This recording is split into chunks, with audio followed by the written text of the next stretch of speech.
আলাইকুম রাহমাতুল্লাহি ওয়া বারাকাতুহু। সুপ্রিয় মুসলমান দিনী ভাই ও বোনেরা, বরাবরের মতো আপনাদের মাঝে নিয়ে এসেছি সহিহ বুখারী শরীফের হাদিস। আশা করি আজকের হাদিসটি আপনাদের ভালো লাগবে এবং হাদিস থেকে অনেক কিছু শিখতে পারবেন ইনশাআল্লাহ।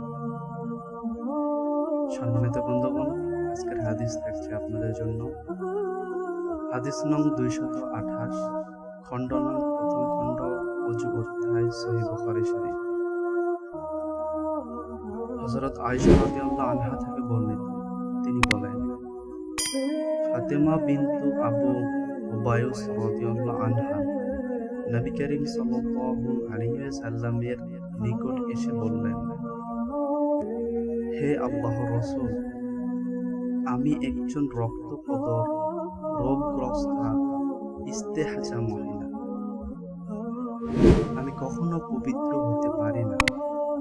এমতো অবস্থায় আমি কি সালাত পরিত্যাগ করব? আল্লাহর রাসূল সাল্লাল্লাহু আলাইহি ওয়াসাল্লাম বললেন, না, কেননা এ তো শিরা হতে নির্গত রক্ত, হায়জ নয়। তাই যখন তোমার হায়জ আসবে তখন সালাত ছেড়ে দিও, আর যখন তা বন্ধ হবে তখন রক্ত ধুয়ে ফেলবে, তারপর সালাত আদায় করবে। বর্ণনাকারী বলেন, আমার পিতা বলেছেন, অতঃপর এভাবে আরেক হায়জ না আসা পর্যন্ত প্রত্যেক সালাতের জন্য ওযু করবে।